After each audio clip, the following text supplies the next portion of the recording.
이 저녁에 함께 은혜 받으신 말씀은 스가랴 10장 1절로 7절 말씀입니다. 스가랴 10장 1절로 7절 말씀 제가 읽어드립니다. 봄비가 올 때 여호와 곧 구름을 일게 하시는 여호와께 비를 구하라. 무리에게 소낙비를 내려서 밭의 채소를 각 사람에게 주시리라. 드라빔들은 허탄한 것을 말하며 복술자는 진실하지 않은 것을 보고 거짓 꿈을 말한즉 그 위로가 헛됨으로 백성들이 양같이 유리하며 목자가 없으므로 곤고를 당하나니 내가 목자들에게 노를 바라며 내가 숫염소들을 벌하리라. 만군의 여호와가 그 무리 곧 유다 족속을 돌보아 그들을 전쟁의 준모와 같게 하리니 모퉁이 돌이 그에게서 말뚝이 그에게서 싸우는 활이 그에게서 권세 잡은 자가 다 일제히 그에게서 나와서 싸울 때에 용사같이 거리의 진흙 중에 원수를 밟을 것이라. 여호와와 그들과 함께한즉 그들이 싸워 말탄 자들을 부끄럽게 하리라. 내가 유다 족속을 견고하게 하며 요셉 족속을 구원할지라. 내가 그들을 긍휼히 여김으로 그들이 돌아오게 하리니 그들은 내가 내버리는 일이 없었음 같이 되리라. 나는 그들의 하느님 여호와라. 내가 그들에게 들으리라. 에브라임이 용사 같아서 포도주를 마심같이 마음이 즐거울 것이요 그들의 자손은 보고 기뻐하며 여호와로 말미암아 마음에 즐거워하리라. 아멘. 우리를 향한 하나님의 일편단심이란 제목으로 이 저녁에 함께 은혜를 나누길 원합니다. 하나님은 한 번도 우리를 향한 사랑을 변기하거나 취소하거나 했다 안 했다 그런 적이 한 번도 없으십니다. 창세부터 지금까지 우리 주 하나님께서 변함없이 우리를 사랑하시고 용서하시고 또 받아주시고 이것이 인간과 하나님과의 역사입니다. 오늘 함께 읽은 스가랴 본문이 이것을 우리에게 분명하게 말해주는 대목입니다. 스가랴는 포로 후기 시대에 하나님 말씀 유다와 이스라엘 백성에게 전했던 선지자입니다. 그리고 스가랴에 기록된 말씀은 다 타버리고 죄만 남은 더 이상 일어날 가능성이 없는 영점 같은 이스라엘 민족이 하나님의 기적 같은 간섭으로 바벨론으로부터 고향으로 돌아와 다시 새로운 시작을 여는 것을 중심으로 전개됩니다. 오늘이 사순절 첫날인 제수요일이거든요. 인간이 죄로 말미암아 흙으로 돌아가는 영점의 인생이 있는데 거기서 다시 하나님께서 예수 그리스도 통하여 건져냈다. 새롭게 했다. 이 말씀과 훗날은 그대로 직결됩니다. 그래서 오늘 말씀은 상당히 의미가 있습니다. 바로 당시 유다와 이스라엘 민족을 향한 하나님의 구원과 회복이 담겨져 있습니다. 그리고 그 이 말씀을 근거로 훗날 예수 그리스도께서 이 땅의 메시아 즉 구주로 오심으로 온 나라와 민족을 향한 하나님의 원대한 구원을 이 속에 담고 있습니다. 어떤 나라든 어떤 개인이든 민족이든 다 무너짐 속에서 잿더미 같은 그런 조 속에서 하나님을 다시 생명으로 소망으로 일으켜 세운다는 그 메시지가 오늘 본문에 담겨져 있습니다. 하나님 나라가 이 땅에 이루어지고 하나님께서 훗날 이 새 하늘과 새 땅으로 이 세상을 다시 한번 어레인지하는 그런 큰 원대한 그림을 담고 있습니다. 그래서 하나님 영원히 다스리시고 인간이 영원히 사랑받는 백성이 되게 한다는 종말적 메시지가 오늘 본문에 담겨져 있습니다.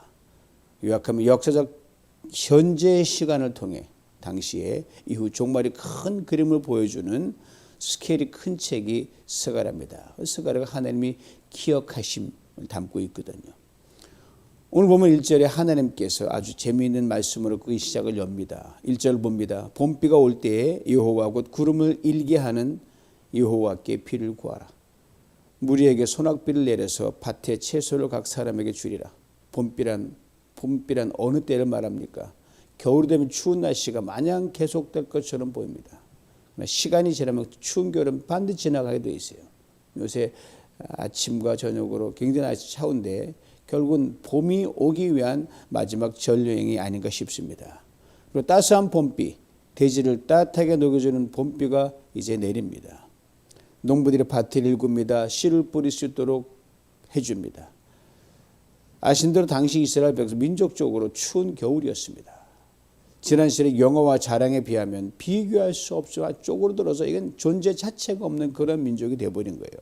이제 이 민족에게 하나님께서 그 모든 고난을 기억하시고 봄날을 하나님 다시 맞이하게 해주겠다. 내 사랑을 다시 부어주겠다. 이 약속의 말씀입니다. 추운 겨울이 갑니다. 봄비가 내리는 것, 뭐 겨울이 가니까 봄이 오고 봄비가 내리는 게 아니냐. 간단한 말씀처럼 보이지만 이 말씀 속에 중요한 메시지를 하나님이 담아 놓으셨습니다. 계절이 바뀌고 봄에 비가 내리는 것, 지극히 당연한 자연의 현상입니다. 그런데 이 지극히 작은 자연 현상에도 인간은 어떻게 인간이 겨울을 오게 할 수 있고 봄이 오게 할 수 있겠습니까? 아무런 힘도 영역도 행사할 수가 없습니다. 그렇지만 인간은 이 계절의 변화, 이 순환에 따라서 인간은 생명을 유지하고 살아가거든요. 그러니까 너희들, 아니 세상의 모든 민족과 백성들, 창조주 하나님의 간섭 없이는 살 수가 없다 이 말입니다. 세상 나라 다 합쳐도 계절을 바꿀 수 있습니까? 시간의 흐름을 바꿀 수 있습니까? 없거든요. 천재지변이 나야 정신 차린다. 하늘이 무너지고 땅이 꺼져야지만 뭐 깨닫는다. 거기까지 갈 필요가 없어요, 여러분. 지난날 이스라엘 백성들은 하나님의 그 귀한 손길을 통하여 저들을 택하시고 먹이고 창대케 했다는 건 이미 다 알고 있습니다. 그러므로 내가 이 손끝 하나의 움직임 가지고 계절을 왔다 갔다 움직이는 너희들 그것도 못하지 않느냐라는 이것만 언급하셔도 충분하단 말입니다. 그리고 나에게 비를 구하라고 말씀합니다. 무슨 말입니까? 바로 하나님만이 너희들에게 비를 내려줄 수 있다 이 말입니다. 이어지는 2절 말씀에 지난 시절에 있었던 일들을 상기시켜 주십니다. 들어보시기 바랍니다. 새 번역으로 읽어드립니다. 드라빔 무상은 헛소리나 하고 점쟁이는 거짓 환상을 본다. 그들은 꿈에는 꿈 이야기를 하며 헛된 말로 위로하니 백성은 양떼같이 방황하며 목자가 없으므로 고통을 당한다. 히브리 원문은 과거 시제로 되어 있습니다. 분명 지난날 이스라엘 백성들이 헛된 점괘를 보고 거짓 점쟁이들과 박수들 찾아다녔던 때를 말합니다. 그런데 그 습관이 완전히 사라지지 않고 깊이 뿌리 박혀 있길래 기회와 여건이 되면 고개를 들어왔던 것이 그들의 습성입니다. 그러니까 이 말씀은 나라가 망하고 이제 하나님 도움 없이는 결코 살 수 없다는 것을 뼈저리게 느끼고 있었습니다. 그러나 느끼고 있음에도 불구하고 그들 마음속에는 드라빔, 점치는 습관이 아직도 남아있음을 하나님이 지적하고 계십니다. 이 습관이 굉장히 무섭거든요. 평생 가거든요. 드라빔이란 고대 근동에서 볼 수 있는 가정 수호신입니다. 우리 가정에 신당 모셔놓는다 그러잖아요. 똑같은 거예요. 그걸 보고 가정과 개인의 길흉에 대한 점을 칩니다. 참으로 부지런한 짓인데 그걸 여전히 버리지 않고 있다는 말입니다. 드라빔이 성경에 처음 등장하는 창세기 31장인데 아시는 대로 야곱이 외삼촌 라반의 집에 수십 년 동안 고생을 하다가 나름대로 뼈 빠지게 일하다가 삼촌을 유익하게 하고 결국은 계약을 맺어서 자기 재산을 모아가지고 많은 부를 거두고 집을 향해 돌아오게 됩니다. 워낙 계산주 인색한 외삼촌이었길래 알리지 않고 몰래 아내 둘을 데리고 자녀들과 함께 삼촌이 어디 나간 틈을 타서 도망가다 집을 빠져나옵니다. 말하고 빠져나와도 되거든요. 그런데 무슨 핑계를 대고 또 붙잡아 놓을지 모르니까 그냥 나오게 되는 삼촌이 그걸 알고 뒤쫓아옵니다. 그런데 하나님께서 바로 전날 밤 삼촌 라반에게 나타나셔서 야곱 손끝 하나 건드리지 말라고 경고하십니다. 겁먹은 라반이 야곱 이런 걸 보면서 이렇게 말합니다. 가는 건 좋다. 근데 왜 내가 그렇게 소중히 여기던 드라빔을 훔쳐갔느냐? 내놓아라 이 말이에요. 만약 누군가가 가졌다면 가만두지 않겠다. 야곱이 펄쩍 뛰면 야곱은 전혀 모르는 사이에 이루어진 일이니까요. 별 핑계를 삼촌에 다 대서 우리를 붙잡아 놓는다 그렇게 생각했어요. 그런데 야곱이 사랑하는 그 라헬이 바로 이 아버지 드라빔을 훔쳐가지고 있는 거예요. 이 사실을 새까맣게 모르고 있던 야곱, 하마터면 사랑하는 라헬과 평생 헤어질 뻔했습니다. 라헬이 기지를 발해서 위기를 넘깁니다. 없어진 드라빔에 대해 라반이 이렇게 말합니다. 그건 내 신이다. 내놓아라 이 말이에요. 보세요. 신이라고 말합니다. 이스라엘 백성이 출애굽하면서 그 금송아지를 만들어 놓고 이것이 우리를 애굽에서 건져낸 신이다 이런 것과 똑같거든요.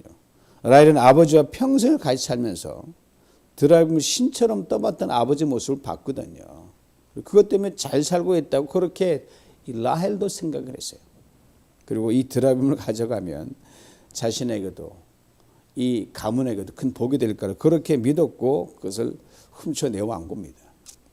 여기서 신앙인의 이중성을 보게 됩니다. 모든 복과 창대함은 여러분 오직 하나님으로 비롯되는 것입니다. 그럼에도 불구하고 라헬처럼 손이 있는 날이 있니 없니 무슨 일 하기 전에 이것이 복이 될지 아닐지를 알아보기 위해서 점괘를 보는 그리스도인들이 의외로 많습니다.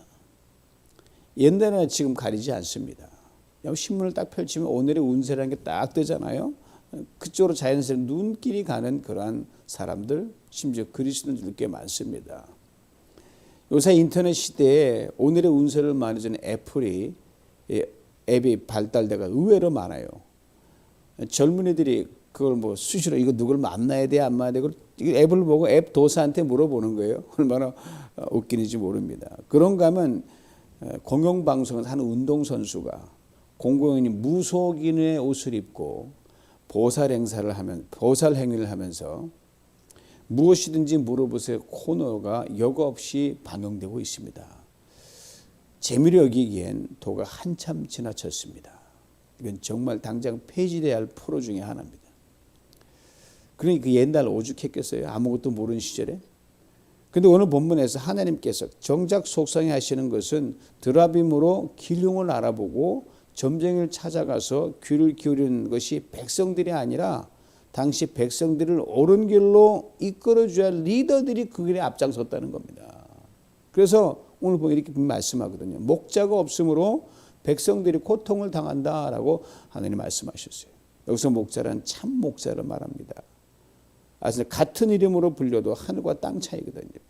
목자가 목자다워야 하는데 전혀 목자답지 않으니까 당시에 백성들이 고통을 당하고 있더란 말입니다. 힘겨워합니다. 그 당시에도 세상이 참 어지러웠습니다.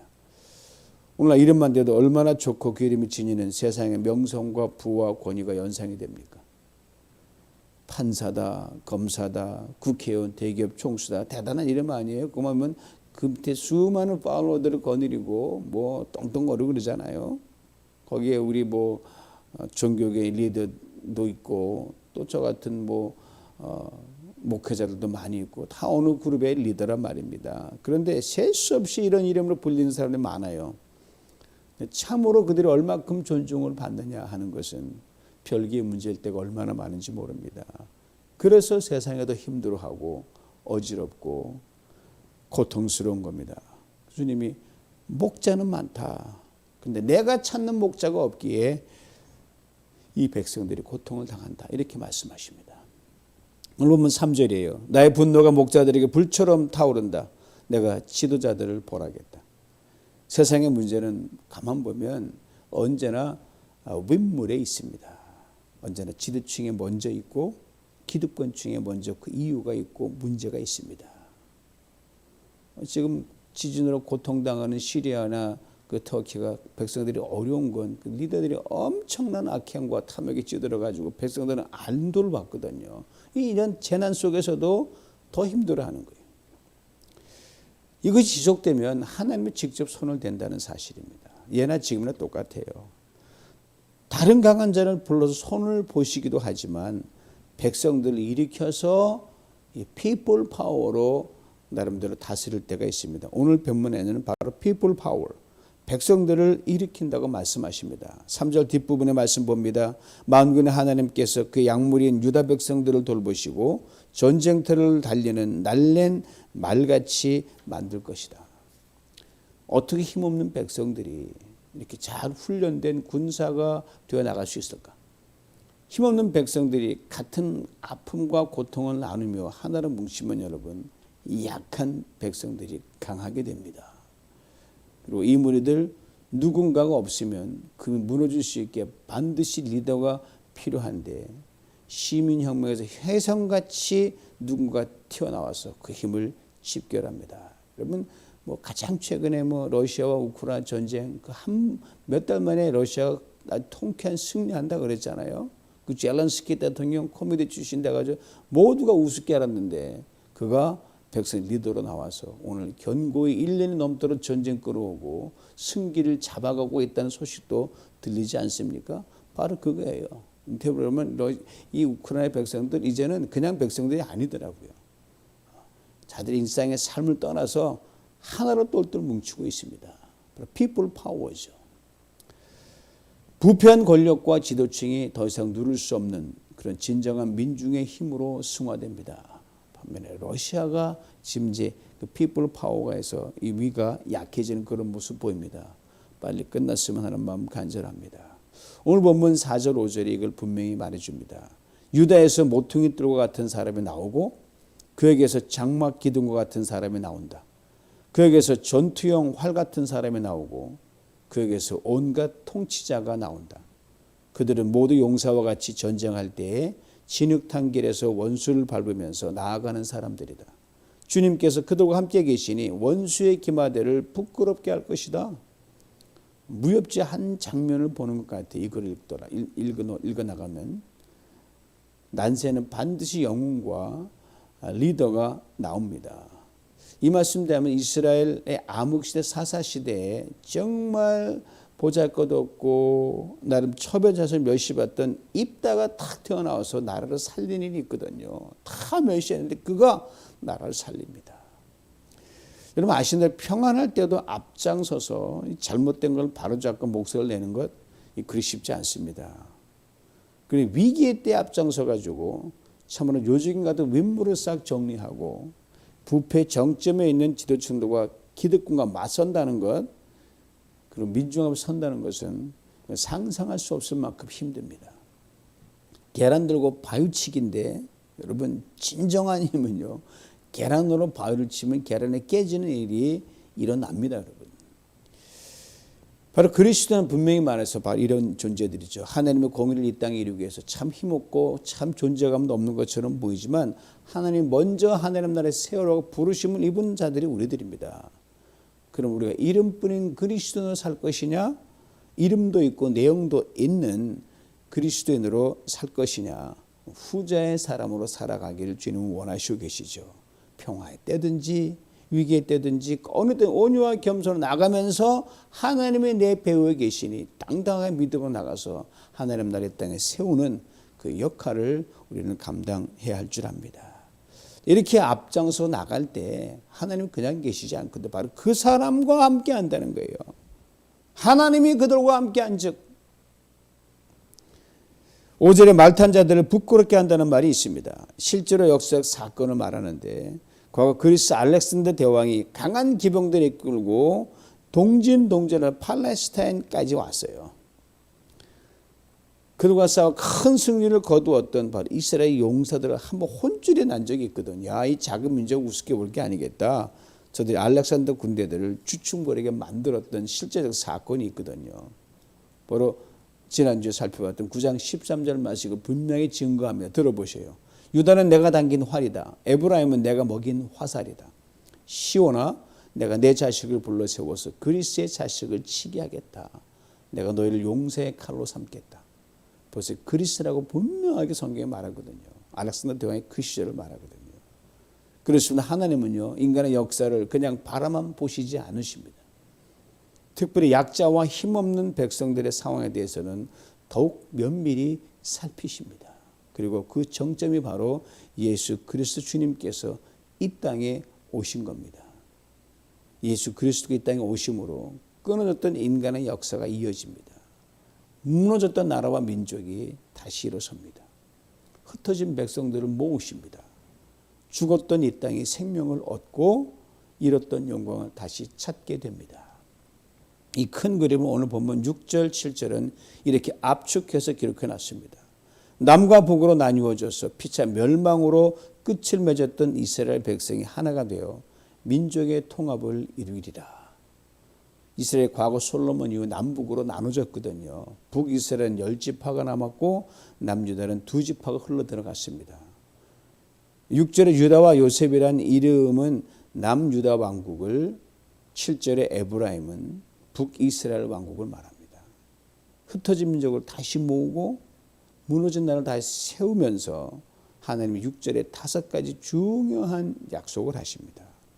중동의 작은 나라 이스라엘 백성을 향한 말씀이지만 오늘과 내일 그리고 훗날까지 하나님의 백성된 우리를 향한 하나님의 영원한 약속의 말씀입니다. 짧은 글 속에 5가지를 담아놨어요. 첫째가 뭐냐면 내가 너희를 구원하리라. 둘째는 내가 너희를 긍휼히 여기리라. 셋째, 내가 너희에게 기쁨을 주리라. 넷째, 내가 너희 자손에게도 그리하리라. 하나님의 구원이 당대함을 이루는 게 아니라 대대로 이어진다는 거죠. 마지막 5째는 내가 내 기도에 응답하리라. 얼마나 귀한 말씀인지 모릅니다. 다시 한번 언급하면 내가 너를 구원하리라. 너를 긍휼히 여기리라. 기쁨을 주리라. 너의 자손까지 이어지게 하리라. 내 기도에 응답하리라. 이 중에 6절 한가운데 있는 말씀이 단연 앞권입니다. 들어보세요. 그들은 내가 내버린 일이 없었음 같이 되리라. 그래서 하나님 우리를 결단코 떠나지 않으십니다. 버리지도 않으십니다. 우리와 죄와 허물로 때는 우리를 고난의 터널을 지나게 하신 적은 많이 있습니다. 정말 다 무너지게 한 적이 많이 있으세요. 그럴지라도 우리가 올 때 함께 숨어서 우시고 함께 아파하시면서 우리는 비록 볼 수 없지만 우리도 두 팔 벌려 우리를 바짝 쫓아오십니다. 언제든 다시 시작할 수 있도록 준비하고 계신단 말이죠. 그리고 언제 이렇게 말씀하시는 거예요. 바로 오늘 본문처럼 내가 너희를 아무리 버리고 떠나고 떨쳐버리고 싶어도 도저히 그럴 수 없다. 한번 하나님 자녀는 영원한 자녀라는 거죠. 이것이 바로 하나님 아버지의 변함없는 일편단심입니다. 우리는 얼마나 많이 변덕스럽고 하나님 등을 돌리면 하나님은 그때그때마다 우리를 끝까지 찾아오셔서 변하지 않은 사랑과 용서로 우리와 함께 해주셨습니다. 하나님 일편단심입니다. 오늘 본 이어지는 8절에 바로 이 하나님의 아버지의 마음을 단적으로 잘 표현해 주는 대목이 있습니다. 들어보세요. 내가 휘파람을 불어서 그들을 모으겠다. 내가 이미 그들을 구원하였으니 그들이 옛날처럼 다시 번성할 것이다.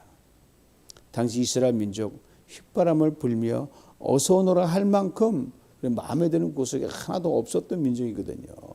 야단을 더 맞으면 더 맞았지 뭐 하나님께 마음 드는 게 하나도 없었거든요. 그럼에도 하나님 아무 일도 없었다는 듯이 늘 기쁘게 저들을 다 당신의 백성으로 맞아주시고 과거의 영광으로 회복시켜 주시겠다고 또 말씀하십니다. 그렇습니다. 하나님은 우리의 과거를 묻지 않으십니다. 그저 오늘 당신의 기뻐할 존재로 당신이 다시 축복하고 번성케 할 그런 존재로 우리를 새롭게 보실 분입니다. 왜요? 이미 창조전 우리를 창조하셨거든요. 당신이 구원할 백성으로 삼으시겠다고 스스로 그렇게 원된 플랜을 하나님이 가지고 계시기 때문에 하나님의 계획은 1.1억도 변치 않고 하나님 한번 말씀하시면 절대로 말을 바꾸지 않으십니다. 9절 이하에는 하나님 우리를 향하신 그 놀라운 계획들이 담겨져 있는데 봅니다. 내가 그들을 씨를 뿌리듯이 여러 백성들 가운데 흩어버려도 그들은 멀리서도 나를 기억할 것이며 아들, 딸과 함께 살아있다가 돌아오게 될 것이다. 이 말씀 북이스라엘의 10지파에 대한 말씀인데 역사적으로 볼 때 아수르에게 포로였던 북이스라엘 10지파는 끝내 돌아오지 못했습니다. 다만 이방 각처에 흩어져 버렸어요. 그러니까 민족적으로 물리적 회복은 이루어지지 않았습니다. 물론 부분적으로 고향에 돌아온 사람은 있어요. 강론으로는 맞지만 총론으로 보면 영원히 흩어져 버린 디아스포라 백성들이 돼버렸어요. 그러나 망한 것이 아니라는 것, 이걸 놓쳐서는 안 됩니다. 원방에서 하나님을 기억하고 세월이 흘러 후대에 저마다 고향을 찾으며 자기 처소로 돌아가는 왕래가 끊임없이 있어 왔다는 걸 우리가 충분히 추측할 수가 있습니다. 멀리 살지만 고향 가서 이게 우리 부모의 고향이다 조상의 고향이다 하지 않겠어요? 우리 후손들이 태어나서 뭐 3세 4세가 되도록 여기가 할아버지 할머니 때가 살았던 고향이래 찾아가는 건 똑같은 거예요. 우리가 북이스라엘 10지파에 대해 아주 쉽게 망한 민족이라고 그렇게 성급하게 말하는 분들이 계시는데 또 천만의 말씀입니다. 남유다는 고토에 남아 신앙의 명맥을 유지해가는 백성으로 북이스라엘 민족은 편만하게 세상에 퍼져서 하나님의 이름을 기억하는 백성으로 세상 속에 심기운 씨앗으로 뿌려졌을 뿐입니다. 그러게 하나님이 10절에 이렇게 분명하게 말씀하십니다. 그들이 거할 곳이 부족하리라. 하나님께서는 우리의 원래 자리로 돌아가게도 하시지만 여러분 때로는 여러 곳으로 흩어서 한없이 뻗어가게도 만드십니다. 흩어야 뻗어가죠. 그리고 지나가 보면 돌아와 살게 하신 것도 흩어서 살게 하신 것도 다 합력하여 선을 이루시게 하심을 우리는 깨닫게 됩니다. 우리가 미국 땅에 살고 있지 않습니까? 이민자로. 고향을 떠나 흩어진 인생으로 살아간단 말입니다. 뭐 미국 분이 계세요. 뭐 어딜 가도 세계에 한국 사람 없는 데가 없어요. 그리고 고향에 있었더라면 결코 경험하지 못했을 일들을 겪으며 살아갑니다. 그러나 어느 곳에 있든지 돌아오게 하시든 흩어지게 하시든 하나님은 언제나 우리 부족함이 없도록 만들어 주신다는 것 결코 변함이 없습니다. 이것을 잊지 말아야 됩니다. 고로 이후 나를 어디로 보내시든 우리는 두려워할 필요가 없고 염려할 필요가 없습니다. 우리를 어디로 이끄시든 하나님 우리와 함께 하시기 때문입니다. 바로 그 어디로 보내시든 거기에서 우리를 견고케 하시고 새로운 시대를 여시고 거할 곳이 부족할 정도로 우리를 축복하실 것이기 때문입니다.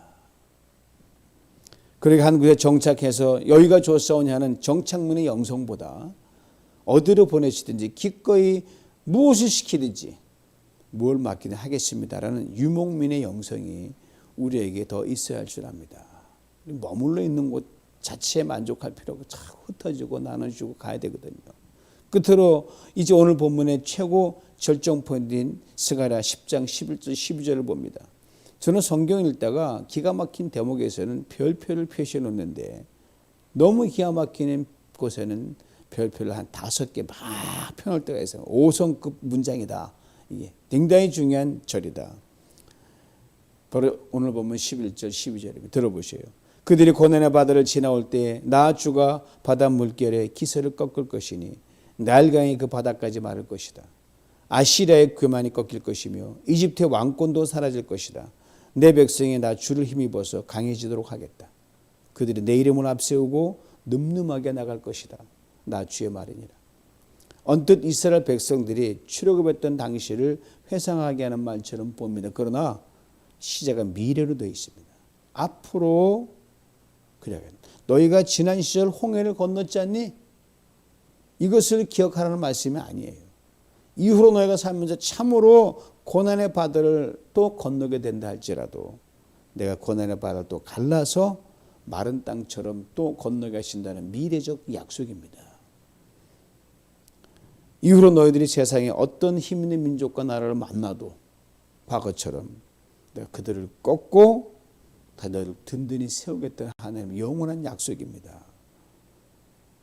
어떤 고난 앞에서 움츠러들지 말고 어떤 강한 자 앞에서도 기죽지 말고 세상 어떤 정치 경제에 폭풍이 불어오더라도 강한 자로 당당히 어깨를 펴고 살아가도록 해주신다는 하나님의 영원한 이스라엘 민족을 향한 약속입니다. 이 약속이 우리에게도 그대로 이어져 내려오고 우리 것이 됩니다. 아시는데 오늘은 사순절 시작인 제수요일입니다. 흙으로 돌아갈 수밖에 없는 영점의 인생인 우리들을 100점짜리 하나님의 자녀들이 다시 되게 하시려고 우리 죄를 대신 지시고 십자가에 죽으신 예수님의 고난을 기리고 묵상하는 절기가 시작되는 첫날이 오늘입니다. 0점 흙으로 돌아가면서 이 이마에 죄를 표시해서 제수요일 이렇게 말합니다. 그러나 이런 우리를 다시 살리고 돌이키시기 위해 친히 사람이 되셔서 고난받으신 분이 예수 그리스도 주님이십니다.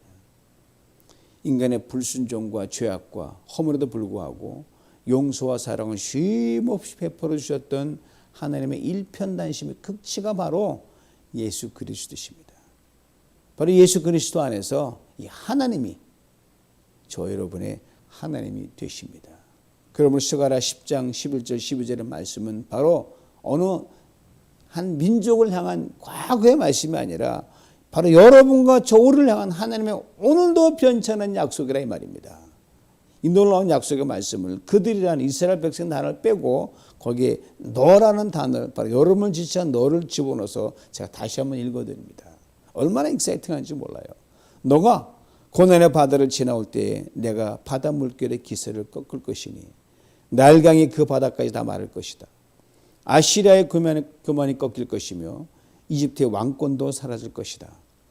너가 나를 힘입어서 강해지도록 하겠다. 너가 내 이름을 앞세우고 늠름하게 나아갈 것이다.